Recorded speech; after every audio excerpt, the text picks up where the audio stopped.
compromise, and we are happy that this has been confirmed this early, because had this not been confirmed this early, they could have duped Kenyans that they can supervise and superintend over the general elections. For the first time since the electoral history of Kenya, IBC has confirmed that they will be using uniformed officers and plainclothes officers. Those plainclothes officers is a tool for ballot stuffing. IBC has given ballot papers to government agencies that have been pre-marked, and the officers in civilian, their work is to figure out how to get the pre-marked ballots into the ballot box. In Mbere, for example, Mbere North, 15,000 pre-marked ballots are being distributed now in a hotel 2 kilometers from Ebu town, where Kindiki is supervising. And these officers have been instructed to go to the polling stations, some pretending to be agents, others to be observers, others to be keeping security. The plan in Mbere North is that 1,500 gangsters from Khalwale and Kambura in Kikuyu are in Mbere. And their mission is to create chaos outside the polling stations, so that the police officers inside can create more chaos, pretending to be agents. And in that situation of chaos, the pre-marked ballots will be put into the ballot boxes. Thereafter, the police will arrive and keep peace, and things will go back to normal. And then the voting will continue. By that time, the pre-marked ballot papers will have been in the ballot box already. We are therefore saying, and the CEO of IBC, Marajan, is in Mbere North himself overseeing that exercise. Let me ask government not to provoke the people of Mbere North and the people of Kenya. Those people will not accept that situation. And I can tell you they are aware and they are waiting. And I think for IBC, they have lost an opportunity to work on some credibility where Kenyans can believe that they can be trusted to oversee the general election. So let me ask the people of Mbere North to be vigilant, to go and vote, and hang around. And when there is a signal that the goons and the police have brought chaos, they too must come and protect their vote, because it's their right and it cannot be taken away from them. In Narok town, the governor has mobilized goons with the help of the Muranga women rep, Betty Minor, again from Kikuyu, from Khalwale, to go and intimidate members of the Kikuyu community in Narok town, because they are perceived to be against government, and to make sure they do not vote. I was there on Monday. There was a lot of violence by goons under police supervision in broad daylight. And I want to ask the members of the Kikuyu community not to fear to go and vote, because they are Kenyans and they have a right to live anywhere in this country, and they have a right to vote for whoever they want to vote for. Our party has organized adequate security to escort them to go and vote, and they should do so without fear, because if they buy fear, this will set the stage for the rigging of the 2027 general election. So let us say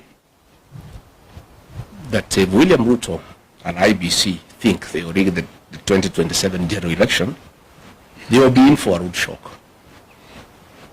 Admittedly, I think the by-elections are a trial run on how they can rig the 2027 general election. For us, it's also very good, so that we see how they do it, so that we learn and we prepare. But I can tell you with certainty, the people of Kenya will not be intimidated to elect people they don't want. And Kenya is not Tanzania. This is a totally different country with a very resilient population who don't buy fear and who are not easily intimidated. In Mbere North, William Ruto has spent over 700 million shillings trying to bribe voters. And on the eve of the closure of the campaign period, the people of that area are through with that money. They want to go and vote their men, and that is why now they want to stuff the ballots. And it will not work, and it will not happen. And it is wrong for government officers sitting somewhere in a hotel outside Embu to think that they can go and stuff ballots into ballot boxes where the people live. It is very difficult. It's not easy. So we want to ask IBC not to allow officers into polling stations. And we have asked our agents to demand from the presiding officer that all agents are frisked for weapons. Nobody is supposed to carry a weapon inside a polling station unless it's an officer who is uniformed. Anybody else, whether you are an agent, whether you are an electoral official, you cannot carry a firearm inside the polling station. Those firearms are meant to intimidate the other agents, to intimidate the electoral officials, and therefore we have asked our agents to refuse the voting to begin until all people inside the polling station have been frisked for firearms, so that there are no firearms within the polling station. And I think once that has happened, voting should go on, and the counting should go on, and whoever has won should be announced. We have asked the people of Mbere North, after voting, all of them to proceed to the tallying center in Chicago, so that they can protect their vote. Because we cannot agree a few police officers organized by government to intimidate an entire population. It is not acceptable. It cannot happen. But the most annoying thing is that IBC has the guts to print ballots and give them to government. It's so sad. And they expect anybody to believe they can carry out a free and fair general election. They are going to set this country on fire. If those ballots are introduced tomorrow across the country successfully, because Kenyans will know, because the agents will be there, the police will use force, those activities will be recorded, and it comes to the attention of the people of Kenya that IBC with the government want to introduce ballot papers that are pre-marked, Kenyans will be ready. And it will not be easy. And they will set this country on very, very, very serious tension for the next 2 years. I can tell you with certainty that if they try the rigging of these by-elections, this country will be on political mood from tomorrow up to 2027, and no work will be done in this country. People will be agitated, people will be angry, and people will not accept that a government can enforce, can force leaders on them.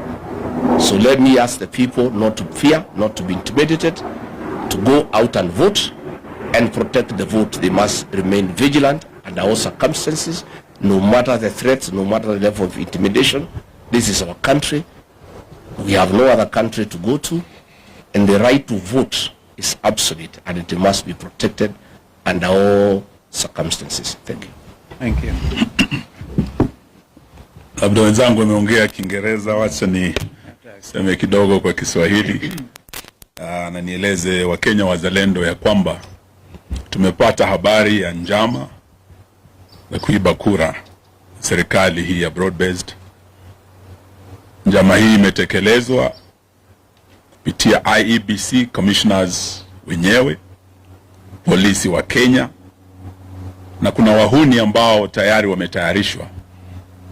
Wamepelekwa kule Mbere, wamepelekwa Magarini, wamepelekwa Malava kule Kakamega. Na njama hii ni kwamba hawa wahuni wataanzisha fujo wakiwa chini ya ulinzi wa polisi, na polisi wataingilia kati kujifanya ni kama wanatuliza na waweze kusimamisha upigaji kura katika sehemu hizi tatu ambazo serikali tayari dalili imeonyesha watashindwa. Wanataka kugeuza uamuzi wa wananchi. Yetu leo ni kuambia Chairman Ethical na Commission ya IEBC ya kwamba wana nafasi nzuri sana kuonyesha ya kwamba hii ni tume huru isiyoegemea upande wowote. Kupitia yale ambayo malalamishi tumefikisha mbele yao, kuanzia na mambo ya hongo kwa wapiga kura.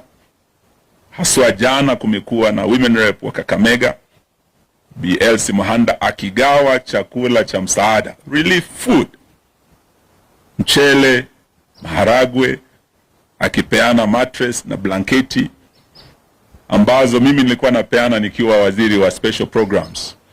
Wale wamepata majanga kule Turukana, mafuriko kule Nyanza na kwingineko. Hii ni chakula ya dharura kusaidia msaada wale wameumia. Sio wapiga kura, wakulima wa bidii ambao wana chakula chao, lakini wanatumia chakula cha serikali, mattress za serikali, kununua wapiga kura wapigie kura. Sio hiyo tu, njama ya pili kando na hongo ni kutumia fujo.